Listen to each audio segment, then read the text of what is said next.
Hello guys, welcome to my video. My name is Sumit Kapse and today we discuss about AWS storage types. So storage क्या होती है? Storage एक तरह की technology है जिसमें हम अपने डेटा को स्टोर कर सकते हैं। जैसे कि हमारा मेमोरी कार्ड हो गया, हार्ड डिस्क हो गई, एसएसडी हो गई, जिसमें हम अपने डेटा को स्टोर कर सकते हैं।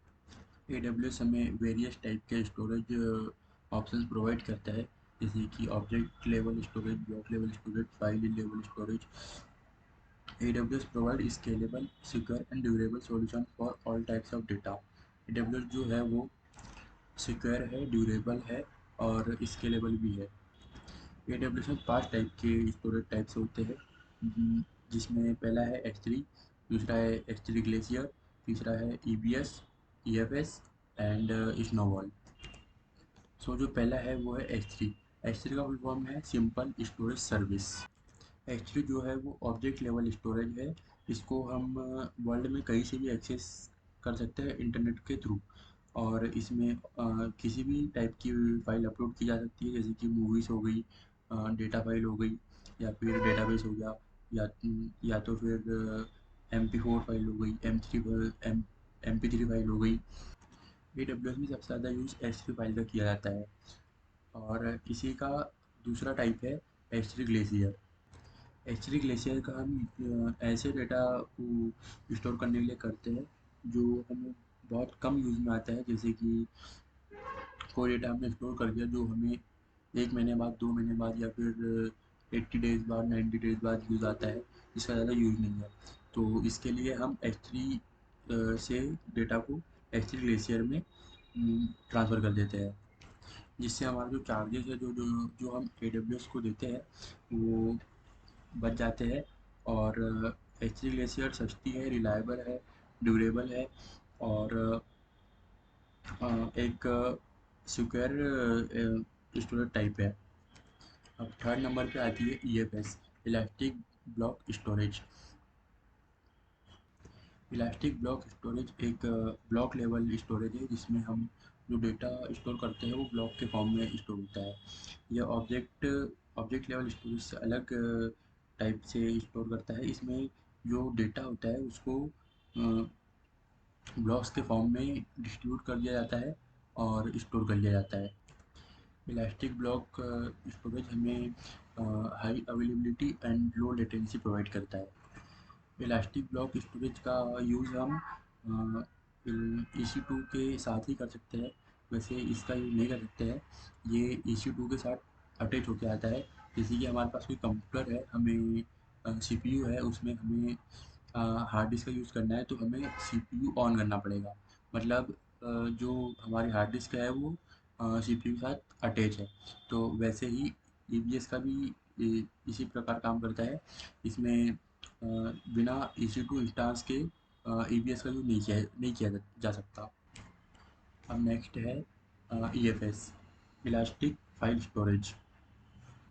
EFS जो होता है वो उसका यूज़ हम केवल लिनक्स ऑपरेटिंग सिस्टम में ही कर सकते हैं। और EFS का यूज़ हम अ, इसलिए करते हैं, जैसे कि किसी कंपनी का ऑफिस इंडिया में है, चाइना में है और अमेरिका में है, और अब वो तीनों एक ही सॉफ्टवेयर पे काम कर रही है, और हमें तीनों को एक अपडेट फाइल देनी है। तो अब हम अलग अलग तो सेंड करेंगे नहीं, तो हम जो अपडेट फाइल होगी उसे एक बीच में कहीं रख देंगे, जिससे तीनों कंपनियां उसको एक्सेस कर ले, और हमें अलग अलग सेंड करने की ज़रूरत ना पड़े। जो अपडेट फाइल होगी हम उसे अवेलेबिलिटी जोन में रख देंगे, जिससे कि जो तीनों कंपनियां हैं वो उसे एक साथ यूज़ कर सकती है और कभी भी यूज़ कर सकती है, any time with the help of internet, और हमें तीनों कंपनियों को अलग अलग सेंड करने की ज़रूरत नहीं पड़ेगी। और जो EFS होता है वो हमें स्केलेबल फाइल स्टोरेज प्रोवाइड करता है, और जो परफॉर्मेंस होता है वो लो लेटेंसी होता है for the wide range of workloads, और allow multiple EC2 instance to access the data concurrently, facilitating collaboration। अब नेक्स्ट है AWS Snowball storage. Snowball storage ऐसा होता है जिसमें जैसे कोई कंपनी है, उसका बहुत बड़ा डेटा सेंटर है, जिसको हम इंटरनेट के थ्रू या बैंडविड्थ के थ्रू या केबल्स के थ्रू हम क्लाउड पे नहीं डाल सकते, लेकिन वो कंपनी वो डेटा को क्लाउड पे डालना चाहती है। तो एक बड़े बड़े ट्रक या फिर कंटेनर होते हैं जिसमें वो जाते हैं, उस डेटा को ट्रांसफ़र करके क्लाउड पे ट्रांसफ़र कर देता है। स्नोबॉल एक फिजिकल स्टोरेज डिवाइस है जो अलाउ करता है quickly and securely transfer large amount of data को सिक्योरली ट्रांसफ़र किया जा सकता है टू द AWS। स्नोबॉल एक इफेक्टिव सॉल्यूशन है for the offline data backup and disaster recovery. जैसे कोई डिज़ास्टर हो जाता है उसमें रिकवरी के लिए स्नोबॉल का यूज़ किया जा सकता है। Recovery providing and physical storage option for your data. अब नेक्स्ट आता है data transfer and backup option. Data transfer, so effectively transfer data to and from AWS using various methods and services। Various methods और services के through data को transfer किया जा सकता है। और नेक्स्ट आता है बैकअप सॉल्यूशंस। तो जो रोबस्ट बैकअप सॉल्यूशन है उसके थ्रू डेटा को बैकअप किया जा सकता है और रिकवरी की जा सकती है। जो AWS होता है वो जो डेटा होता है उसके अ, मतलब और भी ज़्यादा बैकअप बना के रखता है, ताकि अगर कोई कॉपी डिलीट हो जाए तो वो उसे रिस्टोर कर सके। Best practices for choosing storage types in AWS। Access needs, पहला है access needs. Understand specific storage requirements and data access pattern.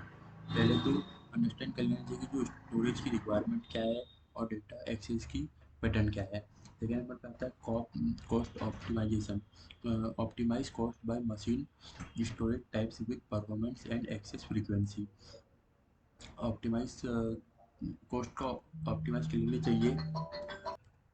Third number पे आता है security consider. So implement best security practices for data encryption and access control. Best security का ध्यान रखना चाहिए हमें अपने डेटा को स्टोर करते टाइम, और उसका बैकअप वगैरह लेना चाहिए और एकदम सिक्योरली अगर डेटा स्टोर करना चाहिए। अब हम देखने वाले हैं इसका इम्प्लीमेंटेशन। सो सबसे पहले हम बनाएंगे H3 बकेट।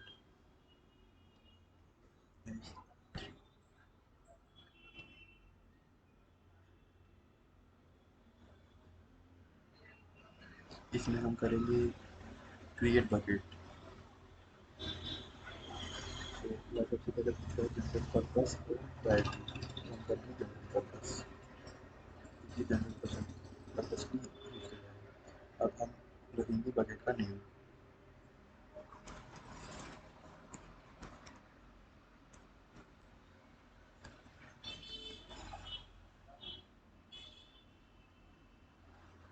तो हम फिर जाएंगे बकेट वर्जनिंग, हम इसे डिसेबल ही बनवाएंगे। फिर बकेट की, सो इसे इनेबल कर देंगे। क्रिएट बकेट, सो ये हमारी बकेट रेडी चुकी है, इसे ओपन करेंगे। अब हम इसमें अपलोड करेंगे क्रिएट फोल्डर।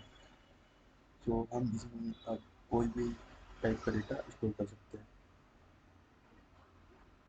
इसी टाइप से H3 ग्लेशियर भी हम इम्प्लीमेंट करके देखते हैं। H3 ग्लेशियर, सो यहाँ पे ऑप्शन आ रहा है create vault. Create vault click करेंगे, इंटर वॉल्ट नेम।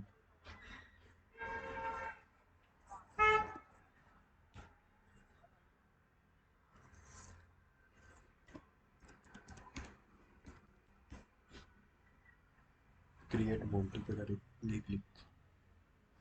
ये हमारा वॉल्ट बन चुका है।